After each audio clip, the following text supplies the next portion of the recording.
하나님 말씀은 구약성경 하박국 제3장입니다. 1305페이지 17절 말씀부터 19절 말씀까지를 읽어드리겠습니다.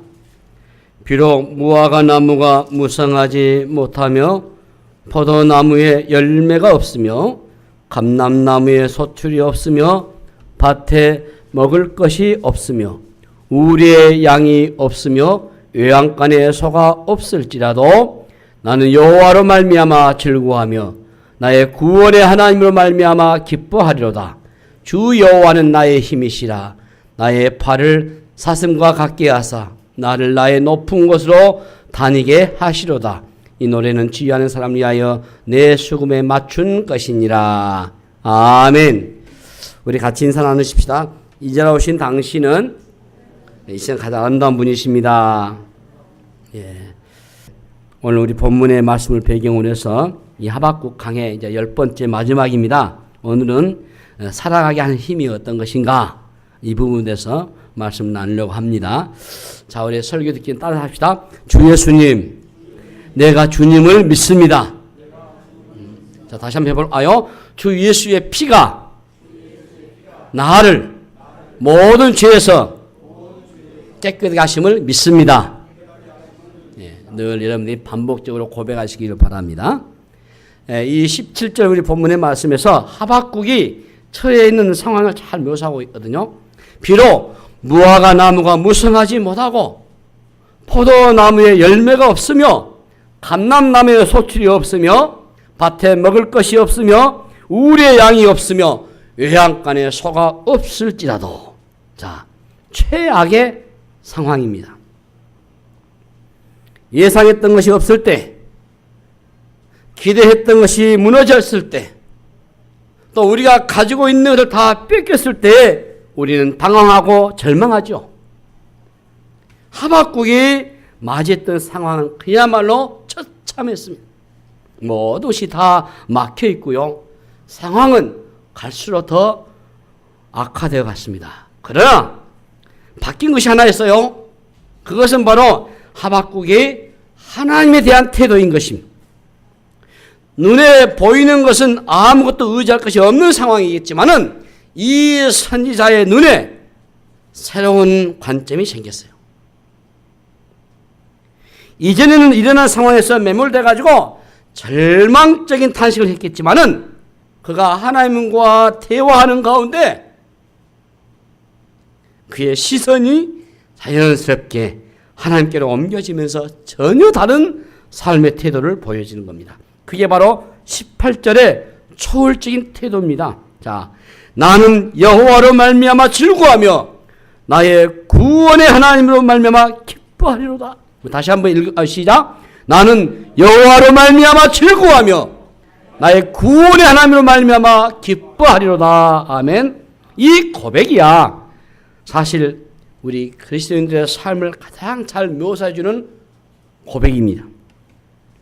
하나님의 백성은 조건들이 채워지거나 상황이 바뀌면 여호와를 잘 즐거워하는 것이 아니고 이루어진 것이 없고, 무엇이 없을지라도 내가 즐거워하고 기뻐하는 이유는 하나님 당신이라고 고백한다. 이것은 세상에서 볼 수 없는 모습입니다. 즐거워하시는 이유가 바로 여호와로 말미암아인 것입니다. 어떻게 이렇게 초월적인 삶을 살 수 있겠습니까? 19절에 보시면은, 자, 19절에 다시 한번 같이 읽어봅시다. 시작. 주 여호와는 나의 힘이시라.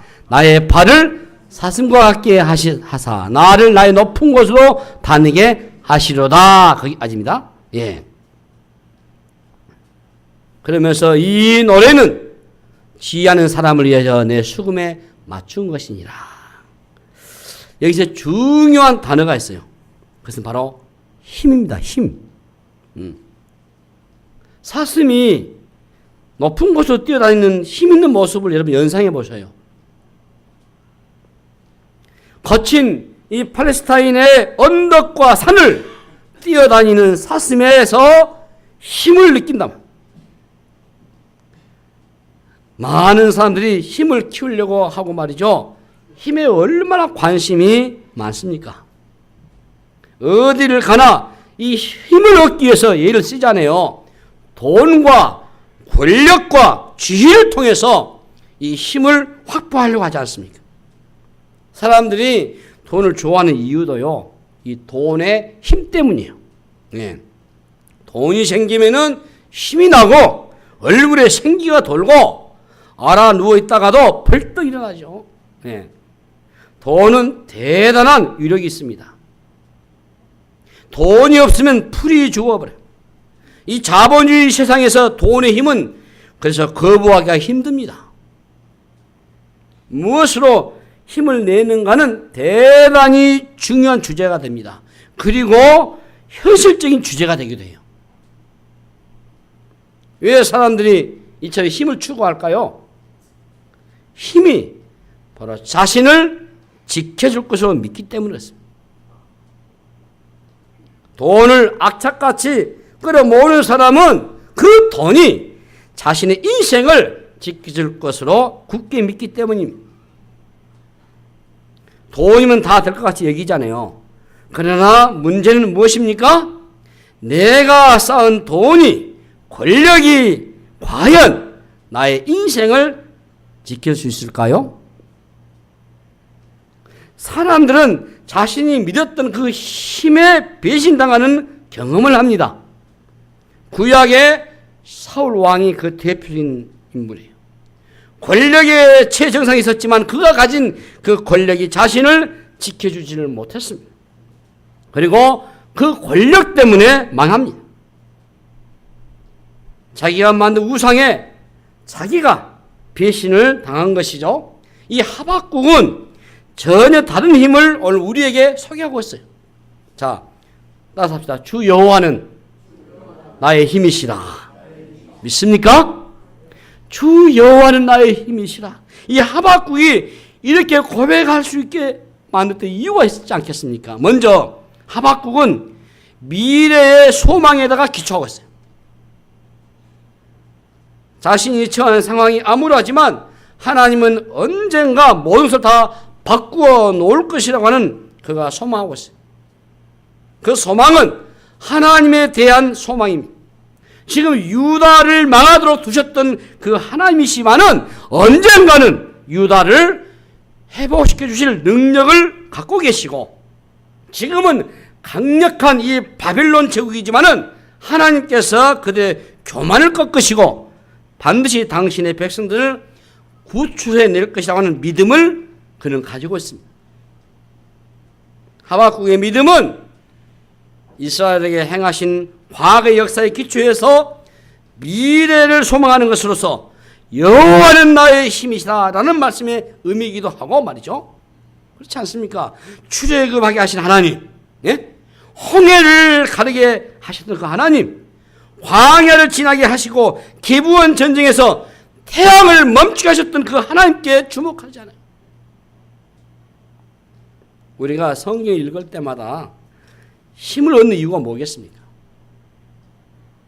하나님이 행하신 놀라운 기사와 능력을 묵상하다 보면은 그 하나님이 오늘도 살아계시고 우리의 인생도 우리의 미래도 주관할 것이라는 그 믿음을 우리가 생기고 힘을 얻게 되잖아요. 그래서 처음에는 하박국이 하나님이 일하시지 않는 것 같은 불만 어린 그런 질문을 던졌지만 하박국은 점점 하나님은 일하시는 동사형의 하나님, 구원을 이루어내시는 하나님, 역사를 주관하시는 하나님이라고 고백하고 있어요. 그래서 18절에 나의 구원의 하나님으로 말미암아 기뻐한다라고 고백을 하고 있는 겁니다. 여기서 구원의 하나님이라는 말이 참 중요하잖아요. 이 18절에서 여호와라고 하는 단어를 쓰고 있는데 이것은 하나님께서 언약을 맺을 때 쓰는 단어입니다. 주로 쓴 단어가. 그러니까 언약을 맺으실 때도 아무에게나 퍼뜨리시는 하나님이 아니고 개인적이고 인격적으로 다가오셔가지고 언약을 맺으세요. 예. 그 구원을 언약하신 하나님을 구원을 반드시 이루어내시고야 말고 그 구원을 이루어내시는 일에는 어떤 것에 의해서도 방해를 받지 아니하시고 완성하신다는 사실을 믿고 있다. 두 번째는요, 이 하나님의 힘은 현실을 이기게 하는 능력입니다. 자, 하나님은 현재 고난을 이기게 하신 능력을 제공하셔요. 현실은 아무것도 없고 모든 것은 다 바벨론을 다 뺏겨버리고만 상황이겠지만은 그가 즐거웠던 이유는 바로 하나님 때문이에요. 하나님 때문에. 오늘 살게 만드는 힘, 힘들고 어려운 가운데서도 즐거워하시는 힘은 바로 하나님이 주신다는 건, 돈이나 권력이 아니고 하나님만이 나의 힘이 되신다는 고백을 할 수 있게 하는 것이 바로 결국 믿음인 거예요. 믿음. 우리가 하나님을 최고의 힘으로 믿고 살면은 하나님이 힘이 되어 주신 줄로 믿습니다. 눈에 보이는 세상의 힘은 잠시 나에게 힘이 될 것처럼 보이고 화려하고 매력적이겠지만은 그 힘은 우리에게 진정한 힘이 되지를 않습니다. 그러나 하나님의 힘은 잘 보이지 않습니다. 유다가 바벨론에 의해서 넘겨질 때 하나님은 보이지 않습니다. 이처럼 세상을 살다 보면은 눈에 보이는 화려한 힘들의 유혹을 받고 하나님의 힘이 보이지 않으니까 세상에 의지하고 말이죠. 세상을 따라갈 때가 얼마나 많이 있습니다. 예수님이 십자가에 처형을 당하실 때도 하나님의 힘은 보이지 않았고 감춰져 있었어요. 무기력 그 자체였어요. 로마의 권력만 번쩍 있잖아요. 그 당시에 로마는 팍스 로마나, 팍스 로마나로 말해서 이 말은 모든 나라들은 로마가 제공하는 평화의 혜택을 있었어요. 거대한 제국이고 힘의 상징이었던 그 앞에 말이죠. 예수라고 하는 존재는 아무것도 아닌 거예요. 당시의 유대 종교 지도자들의 힘은 아주 막강했습니다. 권력은. 로마의 힘과 유대 종교 지도자의 힘이 야합해가지고 예수 그리스도를 십자가에 매달았잖아요. 예수님은 철저히 세상의 힘에 의해서 죽임을 당하셨습니다. 하나님의 힘에 밀리셔서 아들을 살려내지 못하신 걸까요? 그렇지 않습니다. 무기력하게 십자가에 못 박히셨지만은 놀랍게도 그런 방식을 통하여서 하나님의 능력을 드러내셨어요. 악한 자들의 힘을 꺾으시고 마침내 놀랍게도 부활의 능력을 통해서 우리에게 구원의 길을 열어놓으셨어요. 세상을 보게 되면 겉으로는 세상의 힘들에 의해서 모든 것들이 돌아가는 것처럼 보여집니다. 세상의 힘이 대단한 것처럼 보여지겠지만 여러분 진리의 힘이 더 강한 것이요. 하나님이 이기셔요. 하나님이 이기신다고. 이것을 여러분들이 믿음의 눈으로 보면은 어떠한 상황 속에서도 즐거워할 수 있다고 하는 거예요. 그래서 주 여호와가 나의 힘이시라. 다시 한번 해요. 주 여호와는 나의 힘이시라. 자, 그렇다면 여러분 주 여호와가 나의 힘이시라. 우리가 구체적으로 어떻게 사는 것입니까? 오늘 본문 19절에서 잘 묘사한다고 했어요. 나의 발을 사슴과 같게 하사 나를 나의 높은 곳으로 다니게 하시라고 했어요. 사슴은 높은 곳을 힘있게 뛰어다닙니다. 약해 보이지만 험난한 산악지방에서도 유유히 뛰어다니는 사슴의 발과 다리는 힘이 있어요. 힘이. 아래로 미끄러지지 않습니다.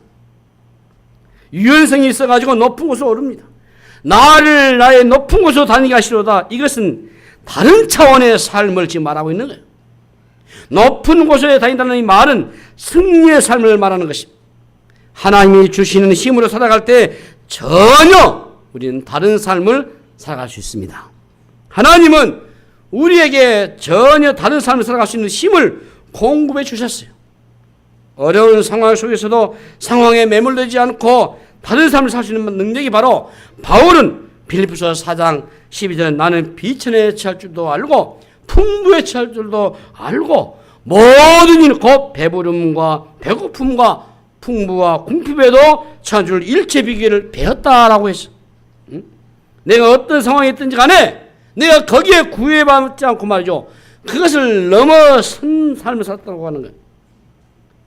육안으로 보면은 이 세상은 정말로 척박합니다. 그러나 하나님은 영안을 열어주셔가지고 전혀 다른 방으로 우리를 인도해 주세요. 네. 하나님이 초대하시는 다른 방으로 들어가 보면은 이전에는 전혀 몰랐던 세계가 준비되었어요. 앞서 없고 없었던 상황이 전혀 문제될 것이 없는 것은 바로 다른 세계가 열렸기 때문이에요. 아무나 그 세계를 볼 수 있는 게 아닙니다. 높은 곳으로 갈 수 있는 힘이 있어야 하는데 그 힘은 하나님이 주시는 거예요. 하나님.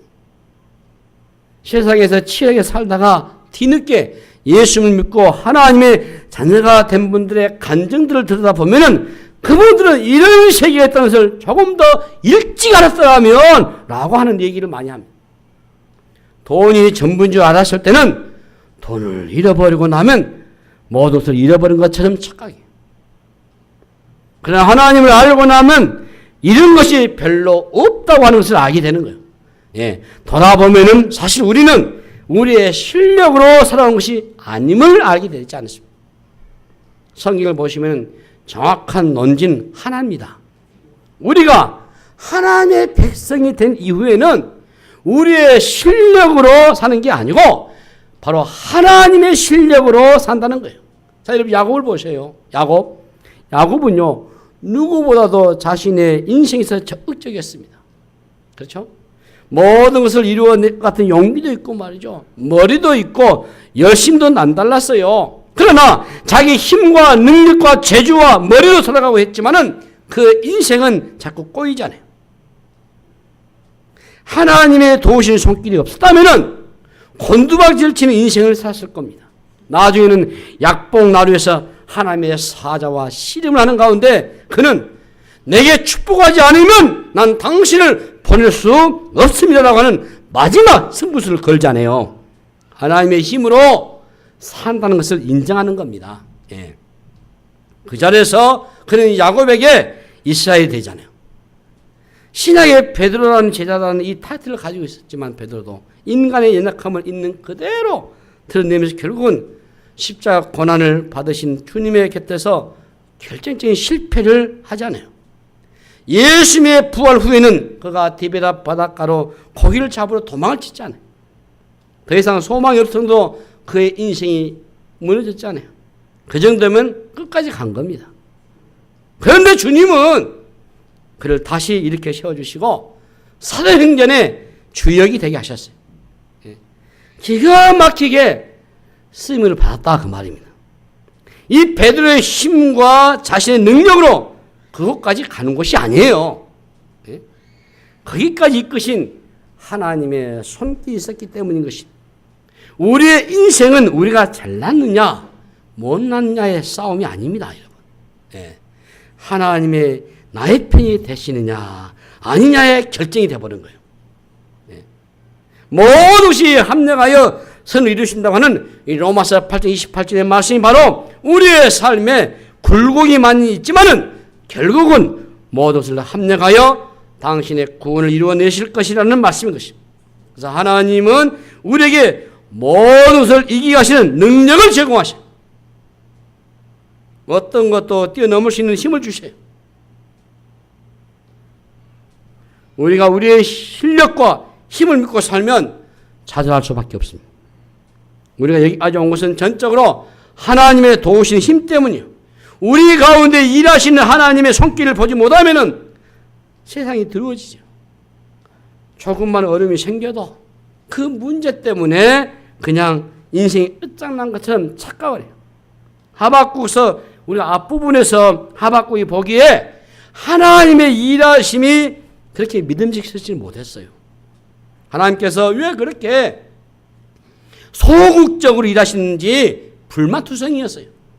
그런데 그가 잘못하고 있었던 거죠. 예? 하나님은 하박국이 알고 있었던 그런 하나님이 아니셨어요. 예? 훨씬 더 적극적으로 역사의 한가운데 개입하셔가지고 성실하게 당신의 역사를 이루고 가시고 당신의 약속을 지키시고 성실을 다하시는 분이셨어요.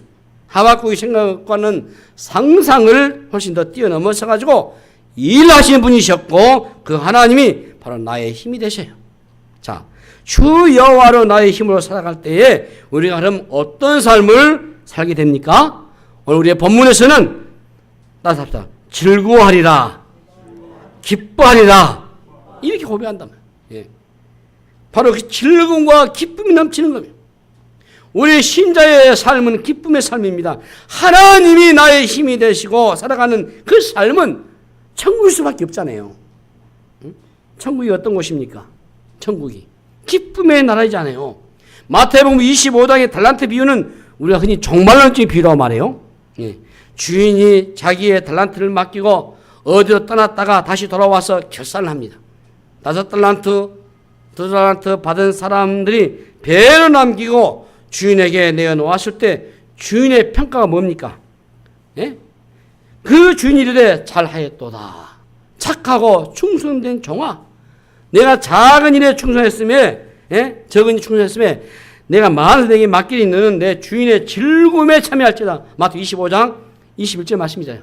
여기서 많은 사람들은 많은 것을 내게 맡길 것이라면서 5달란트 또 맡길 것을 굉장히 중요한 것처럼 여기지만은 핵심은 뒷부분이에요. 내 주인의 즐거움에 참여할지어다. 내 주인의 즐거움에 참여. 이게 바로 축복인 줄로 믿습니다, 여러분. 누가복음 15장에서도요. 이 탕자의 비유에서 탕자가 그 귀향하잖아요. 예? 둘째 아들이 돌아왔을 때에 아버지가 어떻습니까? 누가복음 15장 30절 보면 이 내 동생은 죽었다가 살아났으며 내가 잃었다가 얻었기로 우리가 즐거워하고 기뻐하는 것이 마땅하다 하니라 했어요. 구원이 있는 곳에 즐거움과 기쁨이 있습니다. 요한복음 2장에서 가나안 혼인잔치 나오잖아요. 응? 물이 포도주가 되는 기적 사건이 나옵니다. 잔치집에 포도주가 떨어진 상황은 그 당시에 기쁨을 잃어버린 유대 종교를 지금 상징하고 있어요. 예? 결례에 따라서 손을 씻게 하기 위해서 입구에 놓여있는 돌 항아리 그 자체가 바로 유대교를 상징하고 있어요. 그러나 그 안에는 생명이 없고 기쁨이 없어요. 기쁨이 없다면 생명이 없는 거예요. 생명이 있으면 그 뚜렷한 특징이 바로 기쁨이 있다는 겁니다. 하나님의 나라는 그러므로 기쁨의 나라인 줄로 믿습니다. 창세기부터 요한계시록까지 이 기쁨과 즐거움에 대한 단어를 찾아보게 되면은 무수히 많잖아요. 하나님은 기쁨 하나님이셔요. 예? 시편 42편 이전 역본에 보면은 극락의 하나님이라 이렇게 표현되어 있어요. 이건 다시 말하면 큰 기쁨의 하나님이라 그 뜻이에요. 예? 잔치집에 물이 포도주가 되게 하신 이 사건이 기쁨이 상실되어서 이미 유효기간이 끝나버린 유대 종교는 더 이상 쓸모가 없고 예수 그리스도가 오심으로 예? 우울하고 절망과 탄식 속에 살아가고 있는 백성들이 구원의 즐거움을 누리는 것이 바로 그리스도가 오심으로 가능했다는 것을 알려주고 있는 거예요. 우리의 삶에 힘든 일이 많고 세상이 우울합니다. 우리의 감정에만 맡기면은 이 우울증에 안 걸릴 수 없는 사회를 우리가 지금 살아가고 있어요. 염려와 근심이 우리를 짓누르는 세상 속에 우리가 있어요. 얼마나 우리 사회가 어둡습니까? 슬픔의 감정의 파도가 밀려오면은 한순간에 우리의 모습 다 사라져 버리잖아요. 우울한 세상에서 우리가 무엇으로 이 어둠과 우울함을 걷어낼 수가 있겠습니까? 여러분 상담실을 두르면 되겠어요? 우리를 짓누르고 있는 현실의 아픔과 우울과 슬픔에 염려와 근심을 뒤덮고 있는 그런 우리의 아픔에 남을 우리가 강력한 즐거운 기쁨이 우리가 없다면은 우리에게 그런 것이 없다면 이 세상 속에서 우리가 우울증에 사실 시달릴 수밖에 없지 않겠어요? 그 강력한 기쁨이 바로 어디예요? 하나님 주신 거예요.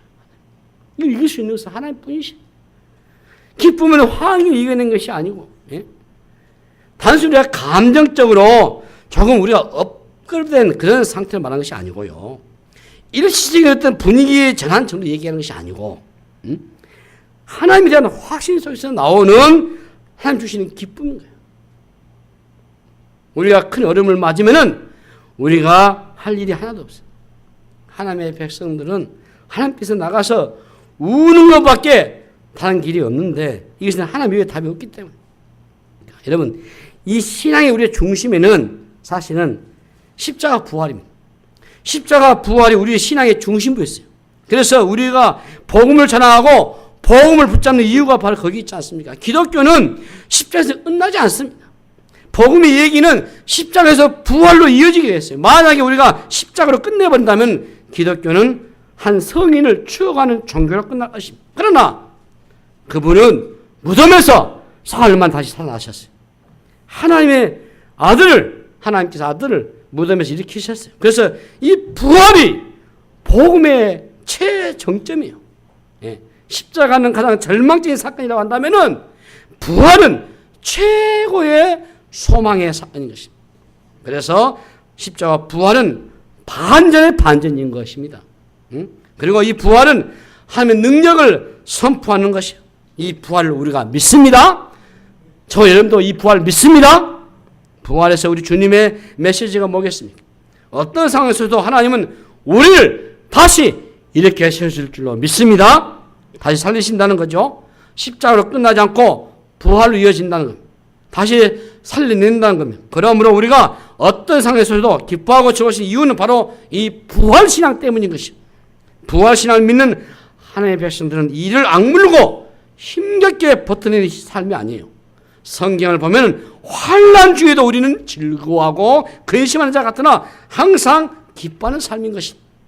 현실이 어렵고 상황은 변하지 않는다 할지라도 기뻐할 수 있다면 그는 이미 승리한 사람이에요.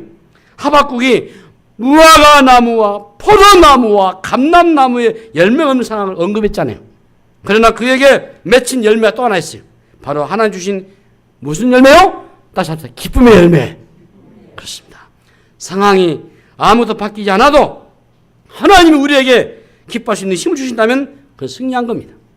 내가 원했던 조건과 상황이 바뀌었다 할지라도 나에게 기쁨이 없다면 그건 진 것이요. 사랑하는 성도 여러분, 우리에게 찾아온 혹독한 시련 앞에서도 우리가 믿음으로 살아가는 자의 삶이 바로 이 하박국이 알려주는 하나님 안에서의 즐거운 삶인 것입니다. 믿음의 삶이란 황해에 구애받지 않는 겁니다. 예. 조건을 따라 반응하지 않는 게 믿음인 거예요. 예수님을 믿고 난 이후에 우리에게 뚜렷이 나타난 바로 특징이 바로 이런 기쁨의 삶이라는 거예요. 예. 어떤 상황에 대해서는 불구하고 기뻐하는 삶을 말하는 거고 있는 거예요. 이 기쁨은 가벼운 기쁨이 아닙니다. 예. 어떤 것에 흔들리는, 흔들리지 않는 그런 어떤 묵직한 기쁨, 예. 그게 우리 안에 있다는 거죠. 예전에 우리의 삶은 전체 어두웠다고 볼 수 있어요. 무엇인가 짓누른 것이 있습니다. 그러나 예수 그리스도를 믿고, 예. 이전과 전혀 다른 삶이 우리에게 찾아왔어요. 우리의 삶은 이제 어둡지 않고 밝아졌습니다. 우리의 얼굴은 어두운 베일을 예수 그리스도로 믿고 하나님의 자녀가 되는 순간에 벗겨주시는 겁니다.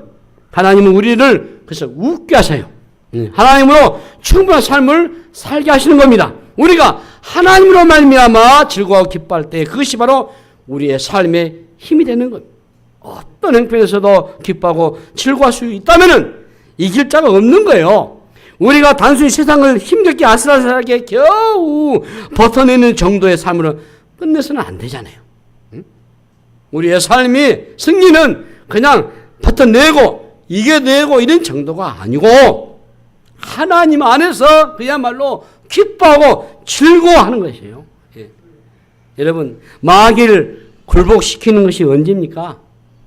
아무리 힘들어도요, 하나님으로 인해서 우리가 즐거워한다면 마귀는 굴복됩니다. 그게 승리입니다. 우리가 여호와로 즐거워하고 기쁜 삶을 산다면 세상 사람들이 충격받을 것입니다.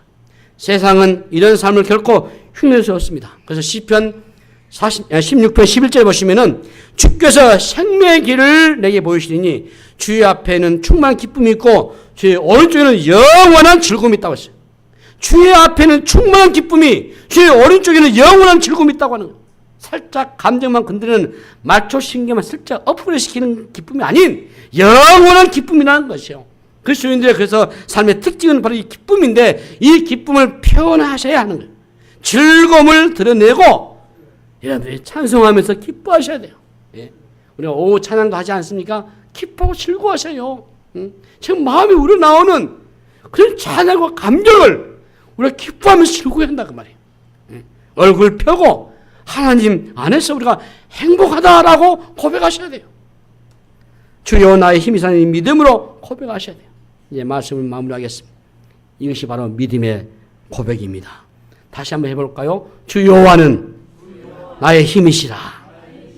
네. 하나님은 결국 이기십니다. 그분은 영원히 이기시는 분이셔요. 믿음이 뭐겠습니까? 하나님이 내 편에 서서 계속 일하시고 계신다는 겁니다. 현실은 항상 만만치 않습니다. 내 생각대로 돌아가지 않습니다. 악인에서 무엇이 조정되는 것처럼 여기지만 결국 하나님은 이기실 것이고 결국은 하나님 당신이 약속을 지키신다는 거예요. 세상 사람들을 보면 답이 없어요. 고통스러운 현실에 오면 체념하거나 삶을 포기해버립니다. 늘 목격하는 모습이지 않습니까? 조금만 들어가 보면 괴로움에 시달리고 몸물치고 살아가지 않아요. 그래서 삶은 전쟁이라고 말하지 않습니까? 하박국의 질문은 오늘 또 여전히 우리의 삶이 일어나고 있는 질문이라고 봐요. 왜 악인이 형통합니까, 하나님? 예? 왜 그렇게 나쁜 짓만 골라 사는데도 안 죽고 살고 있습니까? 예? 왜 착한 사람이 저렇게 예수 잘 믿고 신실한 사람인데 저는 어려움을 당하고 있습니까? 예? 왜 세상이 이렇게 불의합니까? 현대사회의 모든 문제를 우리가 들여다볼수록 문제의 답을 찾는 게 어렵고 너무 복잡해요. 세상을 바라보시면 우리는 절망과 탄식이 터져 나올 수밖에 없습니다. 우리가 살아가게 만드는 힘은 도대체 그래서 어디서부터 오는 것입니까? 오직 하나밖에 없어요. 어떤 경우에서도 여러분 하나님에 대한 그 신뢰를 포기하지 말고 살아가는 은혜가 되길 바랍니다. 모든 것이 무너져도 하나님은 살아계셔요. 우리는 다 망한 것 같이 보여도 하나님은 그 잿더미 속에서도 소망과 생명을 일으켜 세우십니다. 우리에 대한 당신의 계획은 결코 실패하지 않으실 것이고 전능하신 그분이세요. 하나님은 언약을 반드시 지키신다고 하는 것을 저와 여러분이 믿기 때문에 그 하나님이 바로 나와 여러분의 힘이 되신 줄로 믿습니다. 마무리하면서 바울이 말했던 로마서 8장 37절에 그러나 이 모든 일에 우리를 사랑하신 이로 말미암아 우리가 넉넉히 이기느니라 나가는 그 고백을 하시면서 여러분들을 모두가 사랑하신 이로 말미암아 우리를 겨우 이겨내지 않고 넉넉히 이기는 사실을 다시 한번 새기시고 이제는 우리가 하나님의 능력을 팔을 의지하시면서 어떤 상황에도 불구하고 기쁨하고 즐거워하며 그리고 믿음 승리해가는 저희 여러분 다 되시기를 주님의 이름으로 축복합니다. 예, 기도하겠습니다. 하나님 은혜를 감사합니다. 우리가 주를 믿고 의지하며 이 믿음을 기뻐 즐거워하며 승리하는 우리 삶 되게 하여 주시옵소서. 감사하고 우리 구주 예수 이름으로 간절히 기도하옵나이다. 아멘.